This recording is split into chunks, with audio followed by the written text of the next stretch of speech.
I am Bo-Katan of Clan Kryze. I was born on Mandalore and fought in the Purge. I am the last of my line. Hey everyone, I'm Keegs, and with Season 3 of The Mandalorian and Season 1 of Ahsoka coming out, I think Mandalore is going to become a very central plot to the Star Wars universe and the lore going forward. So I wanted to take some time to talk about who I think is one of the most important Mandalorians of all time, Bo-Katan Kryze. Bo-Katan was born on Mandalore to House Kryze.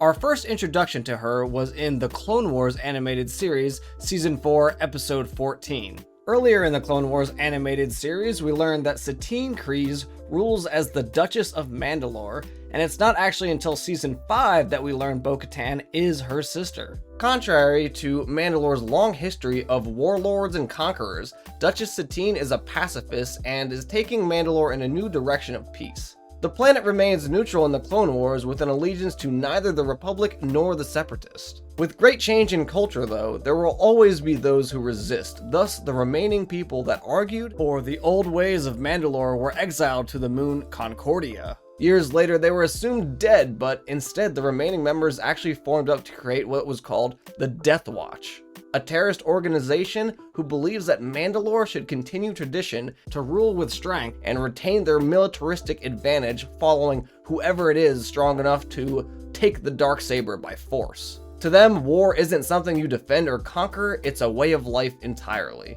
Bo-Katan shares this ideology and joins the Death Watch, serving as Pre Vizsla's lieutenant and second in command. They carry out many missions attacking the people of Mandalore in an attempt to spur the people to once again take up arms and reject the new way of peace on the suggestion of Count Dooku. Duchess Satine reaches out to Obi-Wan to help with the situation, which she does, and they're able to exile them to outside of the Mandalore system.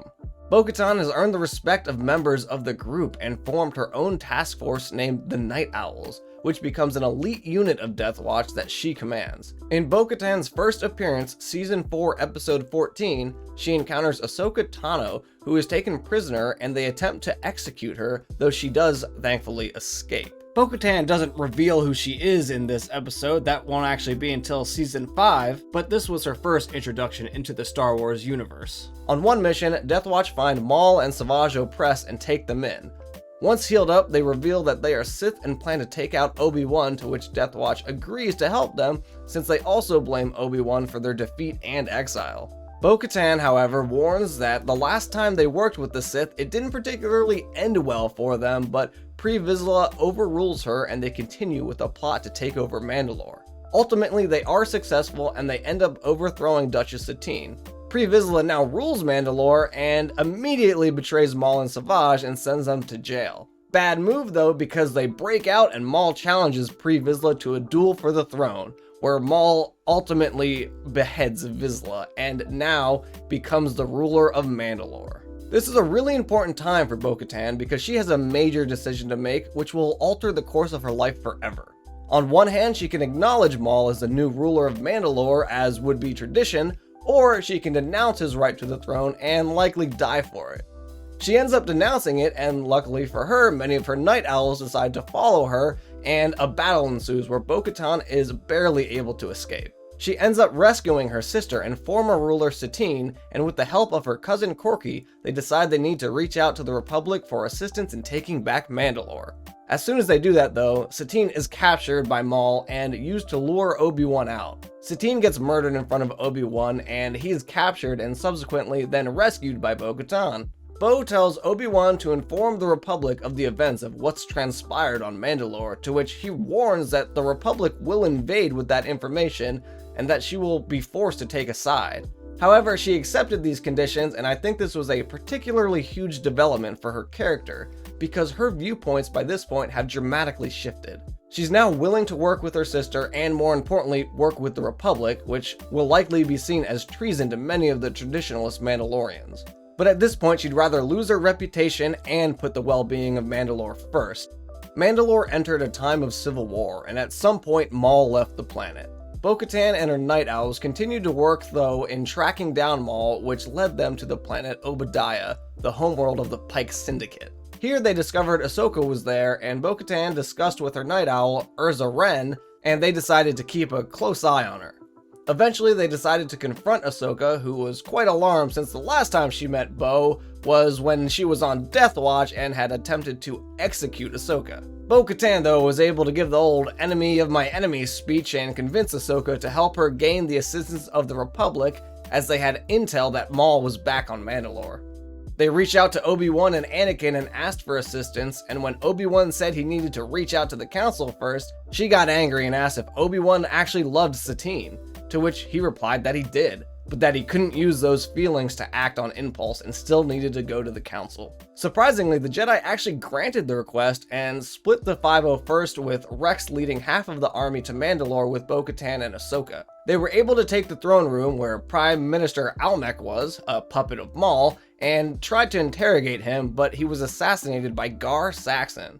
Bo-Katan tried to follow him, but her jetpack ended up being damaged and she wasn't able to pursue. Bo-Katan said her people wouldn't put up with the clones there for a long duration, to which Rex responds that they don't want to be a police force either. This really shows that even though Bo-Katan asked for their assistance, their alliance is a little shaky, because Bo-Katan has some worry that the Republic military will not leave once the battle is over and she'll have an entirely new war to wage. Ahsoka, with the help of Bo-Katan and Urza Wren, were able to capture Maul in a box that was able to contain Force users, stating it was a relic from the past when they needed to imprison Force users, alluding to the Mandalorian Jedi wars of the past. Bo-Katan became regent of Mandalore for a very short period of time, but as soon as the Emperor came to power, Bo-Katan's fears were realized and the remaining Republic army presence on Mandalore was used to seize the planet. Bo-Katan rejected being under the Empire's rule, so they ended up forcing her out and replaced her with Clan Saxon, and Gar Saxon became the Imperial Viceroy. It wouldn't be for many years later, though, that we see Bo-Katan again, when she runs into a group of rebel fighters known as the Spectres from Star Wars Rebels. Sabine Wren, daughter of Urza Wren, had defeated Gar Saxon and won the Dark Saber, and she was now searching for a Mandalorian capable of leading as the Mand'alor. Sabine offers it to Bo-Katan, however, she turns it down, feeling as if she had failed the people while she was regent of Mandalore. She goes on a few missions with the rebels and learns that Sabine created a weapon that could vaporize Mandalorians using the Beskar armor against them, to which Bo-Katan blows up at Sabine and thinks that she's a traitor to all Mandalorians. In an effort to atone, they go on a mission and destroy the blueprints for that weapon. During the mission, an important line comes up in a short conversation between Fen Rao and Bo-Katan that Sabine may one day be a good leader. But after the mission is successful, Sabine told Bo-Katan that she had now earned the Dark Saber by saving all Mandalorians from the fate of that weapon. Bo-Katan was hesitant, but all the houses stated that they stood with her, so she accepted and once again became ruler of Mandalore. I love Bo-Katan, but man, she cannot hold down a job, because shortly afterwards, the Great Purge comes to pass and the Empire carries out a genocide of most Mandalorians. Mandalore is in shambles, and Bo-Katan has somehow lost the Dark Saber to Moff Gideon. After the Empire falls, Bo-Katan and a few Nite Owls set out to find the remaining Mandalorians that have scattered and bring them together. They run into Din Djarin and quickly realize that the people that trained him were a break-off fanatical faction of Death Watch named the Children of the Watch. And it's really something to say that the group is more radical than an organization named Death Watch. Din leaves with Grogu, and a little while later Bo-Katan meets him again and asks if he would join them on a mission to steal weapons in exchange for information on where they can find a Jedi. Sometime later, Din tracks Bo-Katan down in order to secure her help and retrieve Grogu from Moff Gideon. Din ends up beating Moff Gideon in combat and winning the Dark Saber unintentionally. Din offers the saber to Bo-Katan, but this time she will definitely not accept being gifted the Dark Saber for a second time.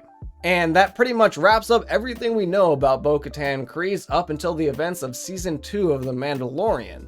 Albeit there are some gaps in there, like the 17 years in between the Clone Wars and when she meets up with the Rebels, but hopefully that'll get elaborated on a little bit more in the future.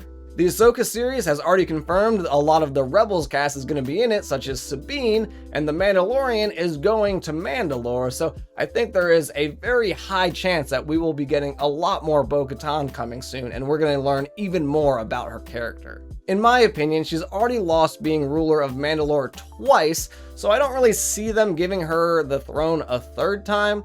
More so, I think they're going to put Sabine on the throne, being the reluctant but quite successful leader of Mandalore.